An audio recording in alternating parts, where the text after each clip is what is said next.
There's a lot of people who don't want to play in the same sandbox, bottom line. And it may not sound may not sound loving, caring, Christian, but it's just opposite of that. Justice is one of the 7 elements of character. Your reputation, the trust that people have for you, goes downhill when you won't act justly.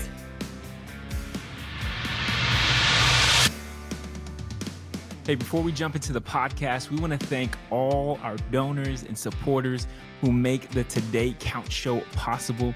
It's through your generosity that we're able to shape leaders through this content and this podcast. And be sure to like, subscribe, and follow wherever you find yourself coming across this content. All right, let's get to the podcast. Have you ever felt like you could see exactly what needed to change, but had no idea how to actually make that happen? Today, we're talking about something people call 360-degree leadership. At Lead Today, we call it organizational savvy. This isn't just leading those on your team, but leading your peers, your leadership, leading up, across, and down, leading all around. I'm your co-host, Winston Harris, and I'm joined by Jim Piper. Jim, how are we doing today? We're doing pretty good. Doing pretty good? Yeah. Considering 1 hour of sleep? 1 hour of sleep. Yeah, at best. I'm being optimistic, positive about it. The life of a traveling man. Well, we didn't travel much. That was a problem. Got stuck. That storm got us. Yeah. But man, happy to dive into this context that I think a lot of leaders face in the marketplace, ministry, wherever you find yourself, leading people or being on a team. And most of us, or the majority of leadership, let's just say, doesn't happen just from the first chair. And so there's usually somebody that we're following. And so we're either leading in a context where we're leading people. Maybe we have a team, quote unquote, under us, but then we're a part of a team. So we're also responsible for leading those, our peers, if you will. But then even leading up, which maybe some of us have never even considered or put language to, the fact that we have maybe a responsibility to influence those who are leading us. I just maybe want to just throw this out there. Jim, how many people do you come across leading and coaching and just helping those who are in different seats even kind of reconcile this idea that we have to lead in multiple directions? I don't know that I run into very many that have that as a cognitive mindset. There's probably some, but I would say the vast majority, and I'm not just talking about, lower management or someone who doesn't even see themselves as a manager, or managers or directors or VP. I mean all the way up and down throughout the organization. Yeah, throughout the organization. I don't think the idea of influence is really a mindset. So when you talk about 360 degrees, that, I think, to me, that's what we're talking about. I think of taking a rock and throwing it in a pond and the ripple effect. Well, why do you think, or how do you think we've arrived at this definition of leadership is just the people under me? Is that a cultural thing? Is that? Well, as far as my education goes back, it probably has to do with any kind of organizational structure, right? Structure. So structure is certainly good. It's not bad, but it's not enough. So, the military has structure. Our education system in America first began to get people ready for particular kinds of jobs, most of which was manufacturing jobs. So there was, a very clear structure. I would also say that if you take manufacturing as an example, if we go back 100 years in our country, and manufacturing had to be, I can't say this chapter and verse, but had to be, if not the dominant, a dominant force in America. When you think about that, think about how that would blow up your organizational chart today, because you'd have a line supervisor that could be supervising 50 people or 100 people. Now that's what you call a flat organizational chart, right, today. So I think a lot of things have changed, but but it's still in our bloodstream. It's still in our DNA. And of course, I already mentioned the military, but that's a big part of it. There's a pecking order. We all are raised in a pecking order.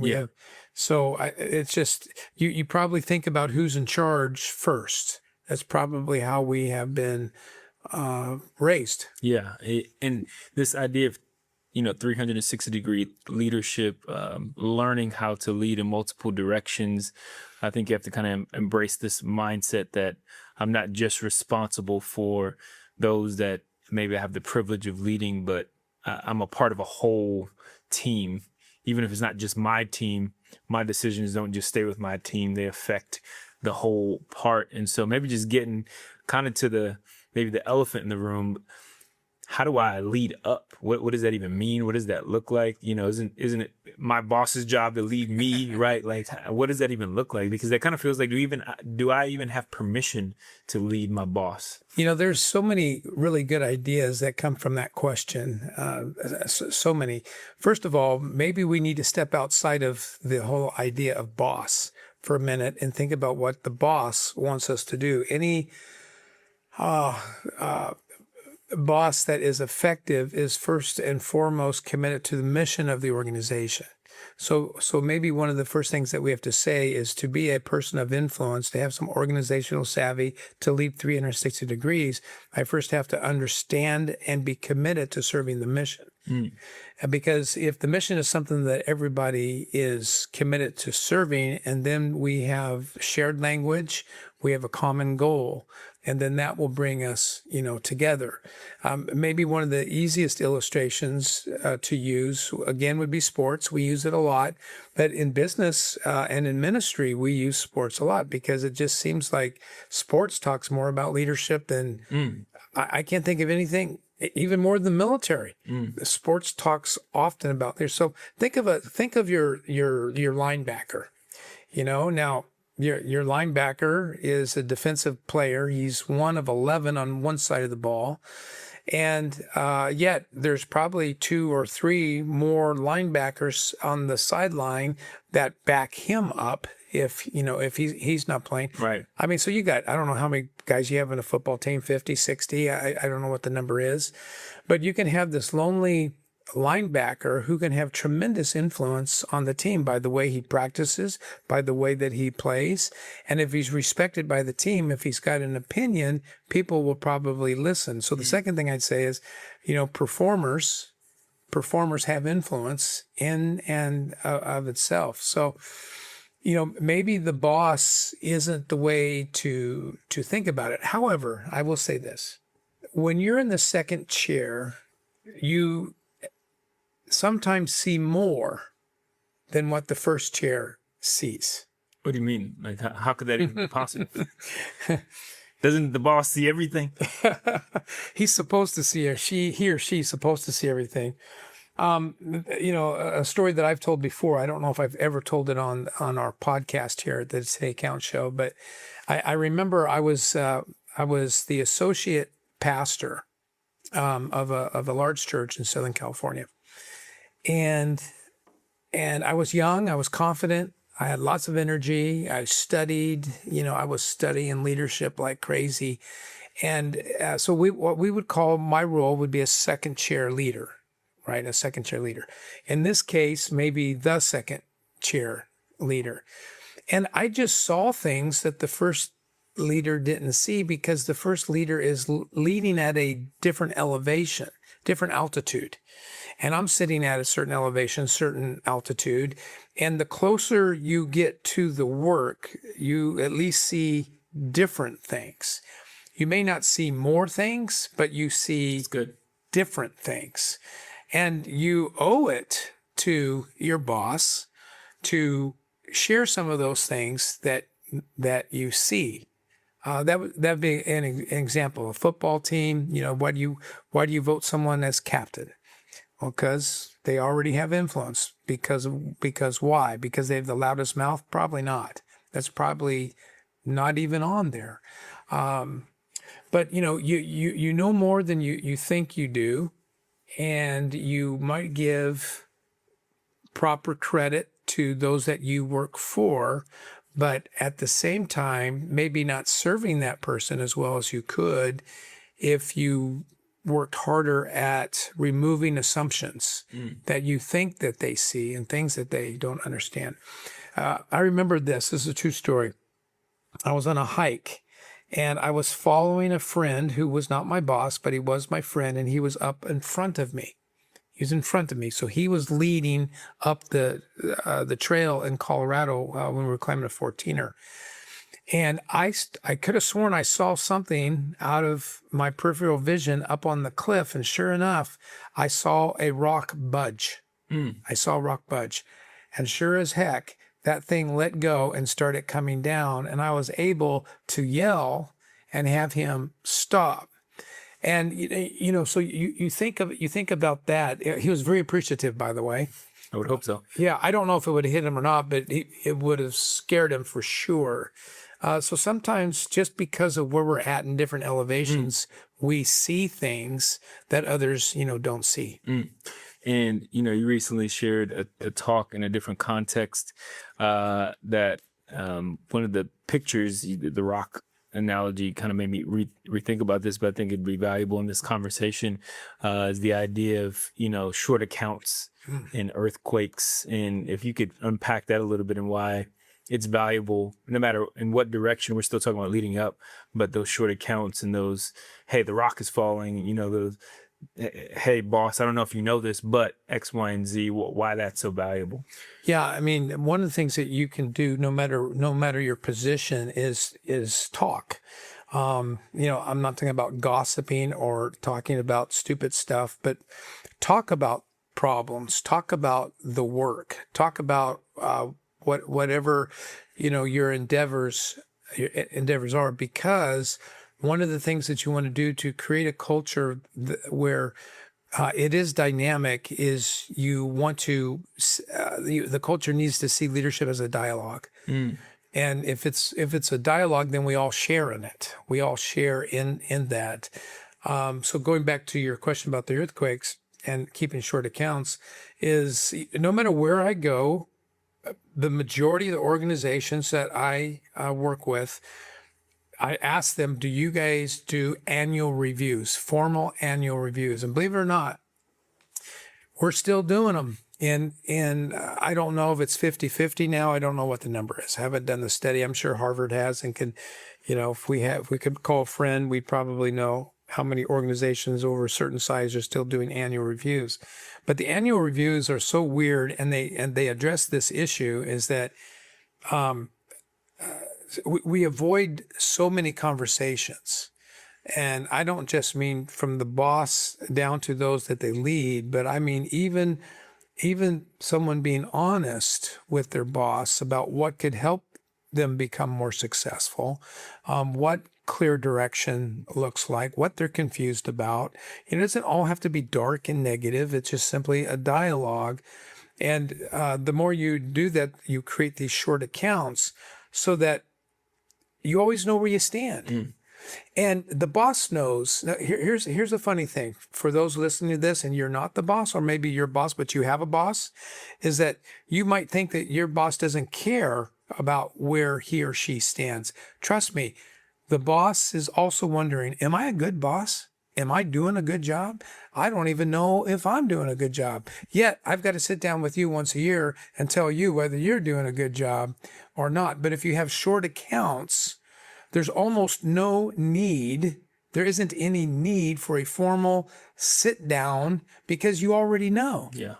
Now, if you have to put that to some kind of a metric because of salary increases and this and that, then, you know, you create those kinds of things, but it should never be a surprise. Yeah, that's really good. That's really good. So I got a real world situation. I get to talk to quite a few leaders in the spaces that I'm in. And this came up, and this is probably a pretty general one, but, you know, no names will be mentioned, but, you know, let's just say a leader left a large company and came over to like a startup situation and smaller team, smaller context. Maybe there's, you know, the systems aren't quite established yet, and, you know, they're kind of running and gunning, and they're in this space, and a leader gets fired. So this person that came over, their leader of their area, the person they work with, direct report maybe gets fired, and that person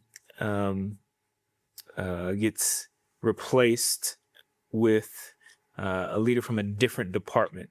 So the person I'm talking to is under new leadership.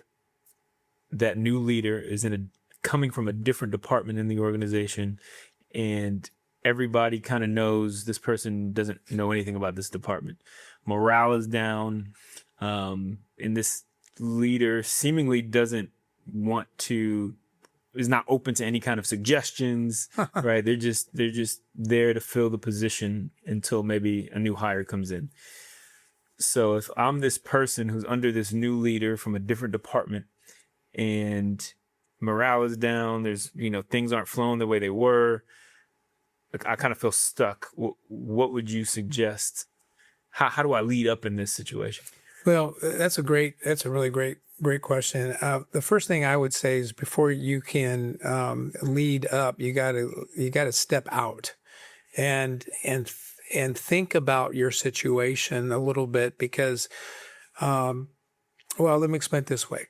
Everybody comes into a new workplace with baggage.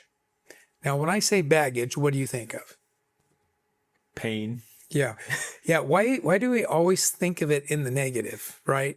Because the truth is, when we pull up with that U-Haul, it's kind of a mixed load. You take some bags out, you go, oh man, if I can't wait to show everybody this. This is going to be so awesome, because as I've looked around, they need this, right? But then when people look at it, a lot of people they're not impressed. They don't think it's as cool as you think it is. And then of course you bring baggage, pain, you bring scars, you bring wounds, I'm never going to do that again.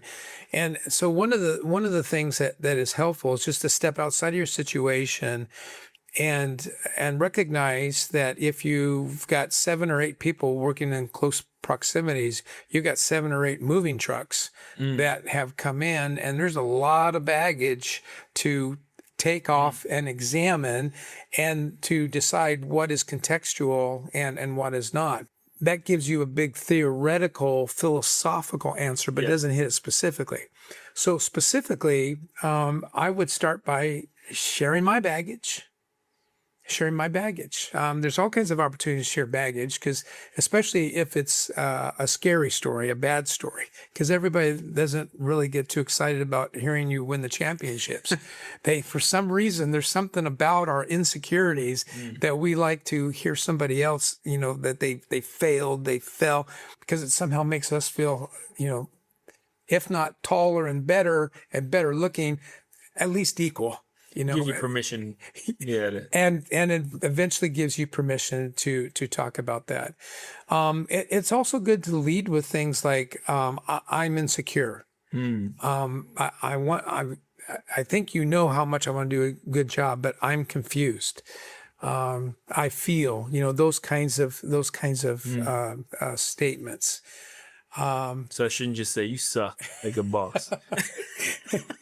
Everybody hates you. Yeah, and some people will think this is a sales job, so you have to be true about it. But one of the things that we also talk about at Lead today is choosing your people. And I would think that if you are a person of conscience and you want to live well in this life, you should want to see your boss succeed. Wow, that's great. And so if he or she, if you can say with a good heart, I know we have the mission statement and I'm about that mission statement here, but a lot of places don't have that. So you can't say that everywhere, but let's just pretend this one does. But where you make it personal is, I know you're about our mission, and is closely related to that.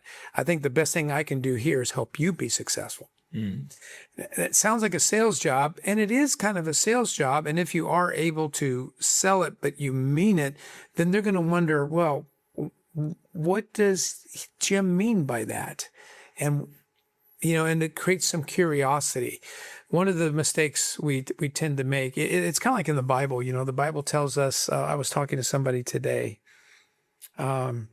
So we get convicted. Here's a couple lines, right? Scriptural, Christian scripture. How's it go? A soft answer reduces wrath, or something like Turns that. away wrath. What? Oh yeah, turns away wrath. A soft answer turns away wrath. Well, that fits very well with humble yourself in the sight of God, and He will lift you up. Why do we see these verses in our greatest truth transactionally versus transformationally? Here's what I mean. So if I make these cool moves towards my boss, then this is what it's going to do in him, and I'm going to see that immediately. But if I don't, and then, well, that didn't work. And so all we're talking about then on the podcast is manipulation. So you got to get over that bridge first. Do you really want to see the boss succeed? If you don't, then get off this podcast. Because it's not going to work. And get out of the job. Get out of the job. Yeah. Well, that's that. There are times where you are in an environment that, you can honestly come to an agreement that God doesn't want you there. But just because it's toxic or it's bad or not as good as it could be or not the way you want it, you pick your definition. You still have to make a decision whether you believe God has you there for a reason or not.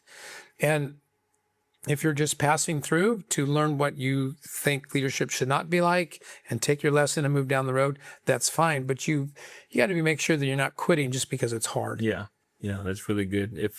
If we've already got to leading up, we get to leading across. We got peers, whether departmentally, whatever that dynamic looks like in the organization, or the ministry, or wherever you find yourself. But it almost in some ways could feel like leading peers or leading across could be just as, if not even more challenging than leading up, because this is the majority of the people maybe that we cross paths with. Maybe we don't, cross paths with our boss as much as the people that we're working day to day with. And we also don't necessarily have like this, built-in positional influence, if you will. Like we know, okay, if I have a team I'm leading, that's a direct line, and I have a direct line to my boss, but maybe I'm not in the same department or I'm not on the same team as my peers, but we're still, there's still an intersection here. How do I lead across? How do I lead across the organization? That's really good. I mean, that's really good. And I think you're right. I think those can be, if you can get your brain around serving your boss and really wanting the best for that person, I think answers follow. And then, of course, leading people the way you would want to be led is a very simple, idea that helps. But when it comes to the colleagues or the peers, because for some it feels like we're all running a race to see who's going to get the next promotion. Yeah, especially the competition part, unspoken competition. Right. Like, how do we not let that get in? Yeah, because if someone looks smart in the room and the other one doesn't look smart in the room, that does weird things, with colleagues, right? I mean, let's just say it what it is. We don't use the word sin too much in the marketplace, but it's making a comeback. In fact, I've heard more and more organizations now, they when they try to put it in a positive, whatever this is, put it in a positive realm, they'll call them core values. But then I've seen some of them change them to the 10 Commandments. And then now I've seen where they got the 7 deadly sins. And they're just trying to contrast and make culture as clear as possible. Because sometimes you can do that by saying what not to do. Right? What not to do, because the opposite of that will be Inferred, yeah. Yeah, inferred. I mean, most consultants probably don't get the big checks by doing that, but I have seen that to be true. What's interesting is I just got off a call before this podcast with somebody, and as I was kind of looking at his temperament model, I noticed that he had 2 strengths that sometimes could appear as contradictory. One of them was super high rationale. If you ever met somebody who is extremely logical, they also tend to be very stoic in their face, which can communicate that you're an idiot. They look at you with that, like you're an idiot. Yet he also had a super high empathy, And so when I saw that, I said, how do those two work, together? He goes, well, they don't work together very well. And he said this, here's what I learned. I learned that initially I put people off because I didn't know that my face shut down while I began to think.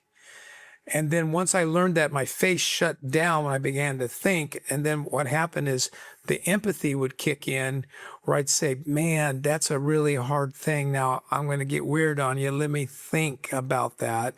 But by thinking out loud, he was expressing empathy. And it's kind of like, I saw a cartoon one time where there was 3 or 4 guys and they had shovels and they were digging a ditch. They looked like city workers or something.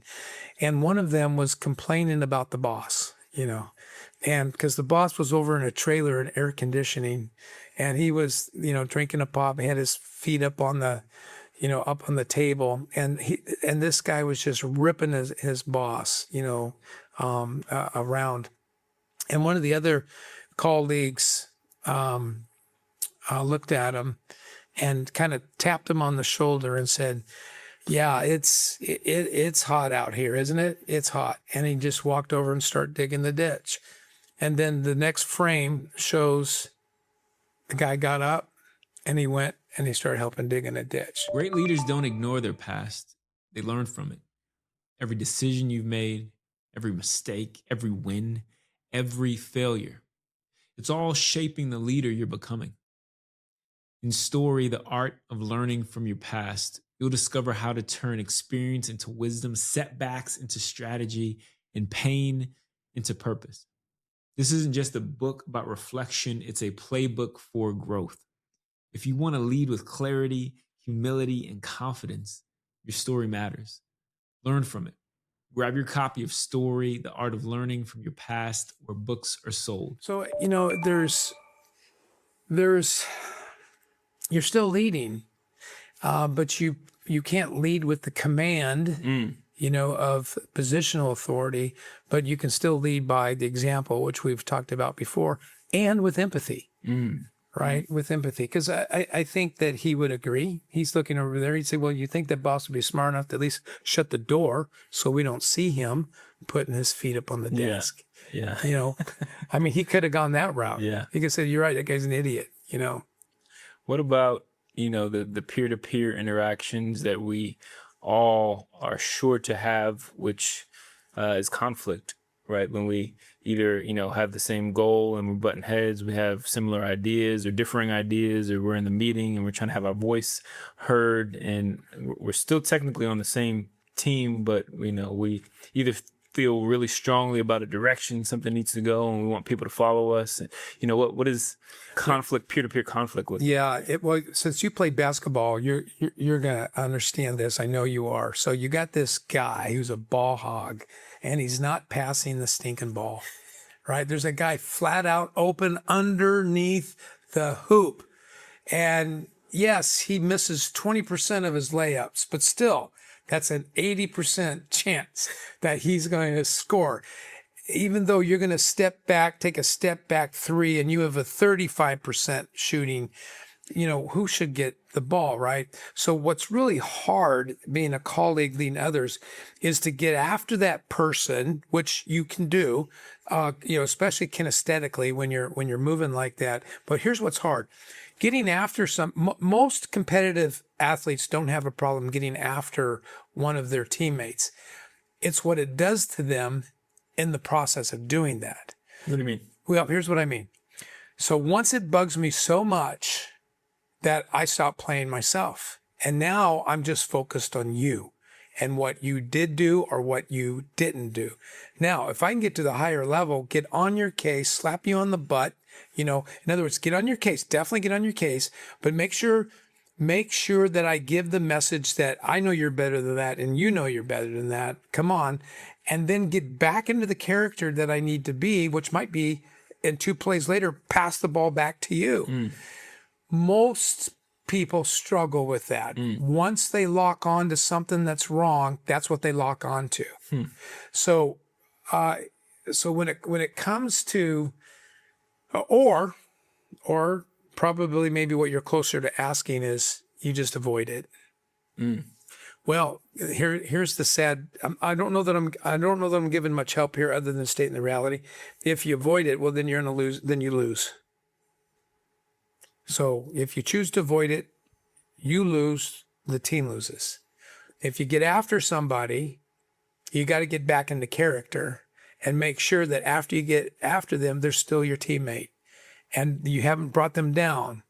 And that goes back to the short accounts, even with colleagues. Peers, yeah. But it takes courage to be in good relationships. Because, all right, so you're probably already imagining it. So let's just talk about it. The problem is that most people, I don't know if that's accurate. I think it probably is, at least initially, do not accept the confrontation. So I'm willing to have the confrontational. But he's not willing to receive it, right? Has that ever happened to you? Oh, yeah. Oh, yeah. Yeah. Yeah, I already saw you very good. Yeah, but that sucker didn't even. He's so here's the funny thing: can you still get back into form and pass him the ball? So I think it's the same thing. That's just maybe a harder test. I was recently confronted, and I'm still processing this question. And the question more or less is, do you just depend on people, or do you develop people? Can I say both? And that's the tension to wrestle with, whether this is peers leading, more so this is either leading down or peers. But when somebody that potentially either is capable and or you built relational equity with, are you just kind of transactionally doing work together, or are you willing to engage in ways potentially conflict or confrontational, not in a negative way, but a confrontational conversation that will build us both up? Or do I avoid it just for the sake of getting things done faster, more efficiently, not rocking the boat? And so I think that's a real tension too. Yeah. Am I just trying to get through the day and get home? I think under the umbrella of organizational savvy, we're not talking about perfection. I think it's a great question. I mean, let's go back to the game of basketball. Probably the reason why I hadn't struggled in the game of basketball, because I've always been the learner. It wasn't my first sport. So, I remember little things like in junior high, I didn't know that you could dribble yourself into trouble, or stop dribbling in the corner. And so someone teaches you that, and you go, oh, so how did he know that? So all of a sudden you lift that person up. Now follow me with this.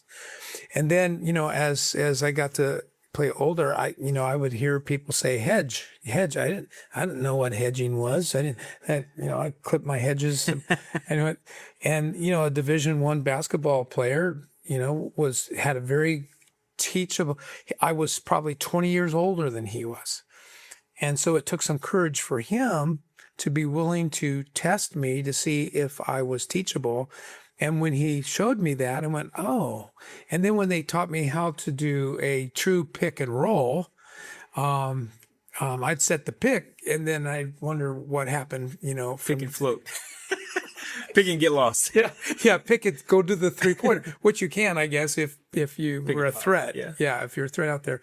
But it wasn't just that. And then, little things like, being a rescuer, I would always try to do too much. And he would teach me to, just trust your teammates, stay on your man. And then eventually you'll learn where the opportunities are, the passing lanes and those kinds of things.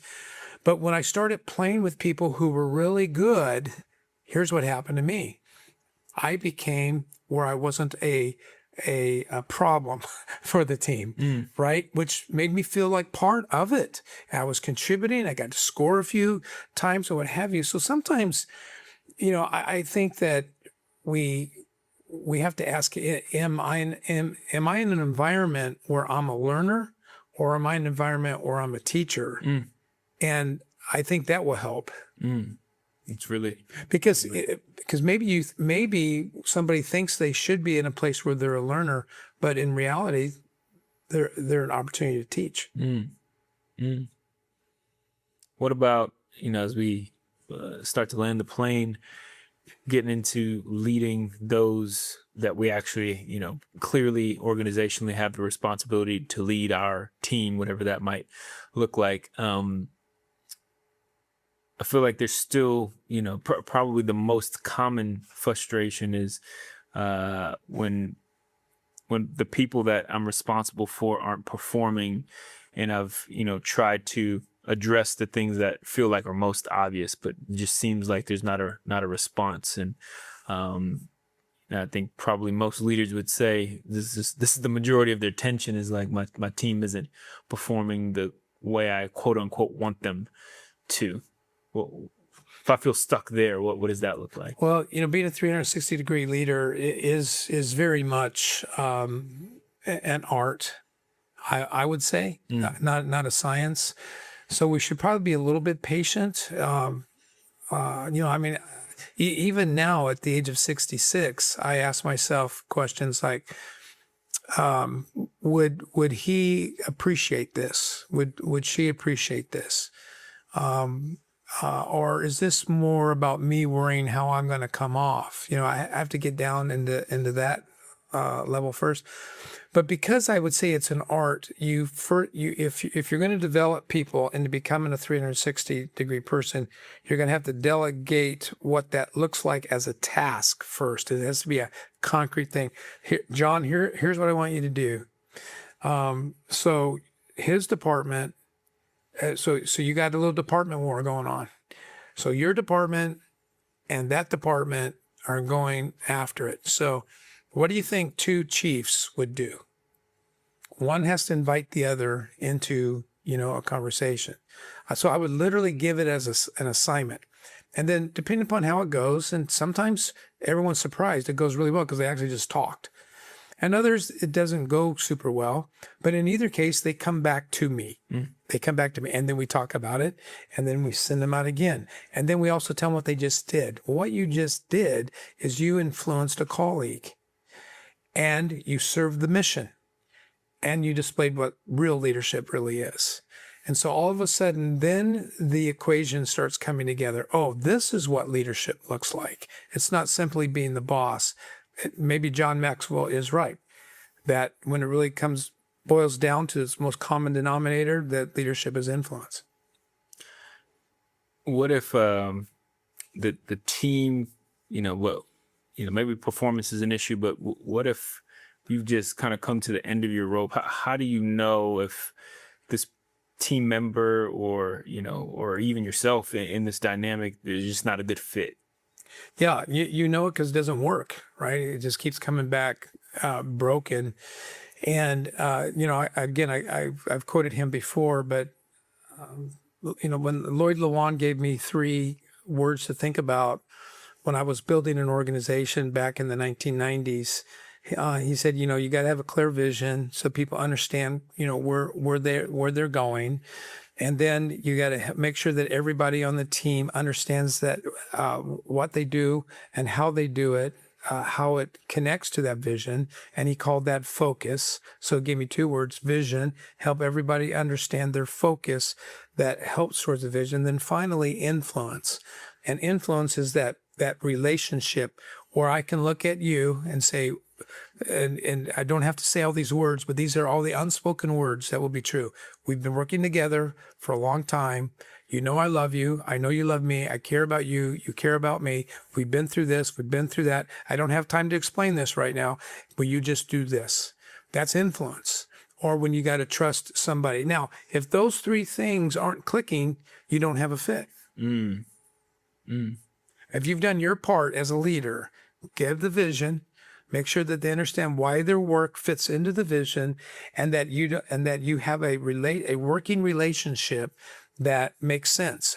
Going back to your earthquake scenario that we didn't quite finish, but in California, what they taught me was you want to have a bunch of little earthquakes, little tremors, because what you don't want is to go for seasons and years and even longer than years where there's no earthquake, because most likely the plates, when they do give, people will die.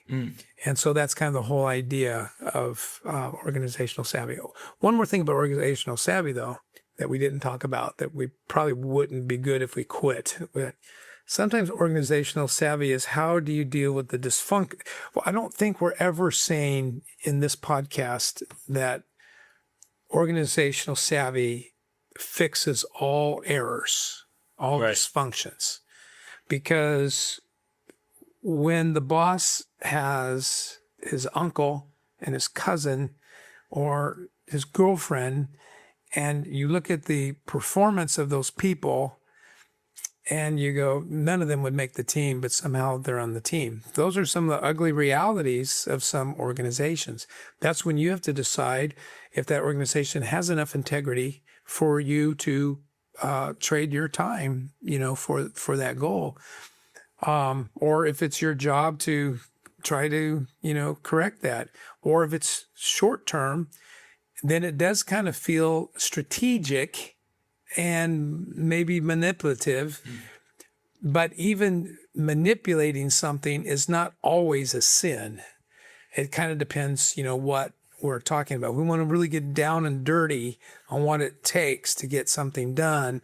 It gets to be muddy water, but you got to really be clear in your own head, because a lot of situations you're walking into, it's super dysfunctional. And if you've decided that you're there for a reason, then you got to figure out to what lengths you'd be willing to go and make sure you don't get taken down in the darkness. Yeah, I think I've heard it said there's a thin line between manipulation and leadership. Yeah. And it comes down to motive. It really does. Yeah. It really does. Yeah, it really does. Yeah, let's just be extreme. If you're in the middle of a crime, are you going to always tell the truth? Well, you're going to say, well, I have no idea, but I'm going to do what I need to do to get out of that situation. Right? I mean, it is, I don't know that I believe in situational ethics, but there must be something like that in some of the shadows of life. Yeah. Yeah, we're doing the Genesis project, and we've seen time and again, especially with Abraham. And I mean, my man was lying. My man somehow was getting blessed. And it wasn't that, God is promoting lying, but he was making some decisions that in real time he thought for whatever reason was correct, and they were incorrect, but it also, still advanced, God's purposes.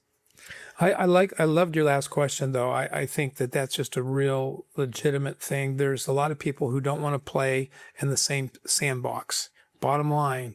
And it may not sound may not sound loving, caring, Christian, but it's just opposite of that. Justice is one of the 7 elements of character. And if it's not, everybody, your reputation, the trust that people have for you goes downhill when you won't act justly. That might be a word for somebody today.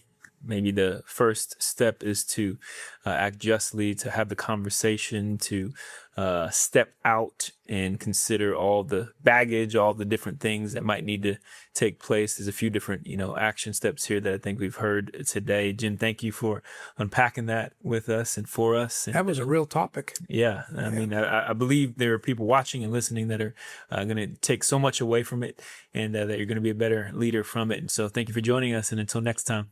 Thanks for spending part of your day with us on the Today Count Show. If today's conversation encouraged you, challenged you, or helped you grow, share it with someone in your circle, because we're better when we grow together. And be sure to subscribe, leave a review, and stay connected with us on Instagram, YouTube, LinkedIn, and Facebook. And remember, real change doesn't happen someday. It happens today. Until next time, keep showing up, keep building, and keep making today count.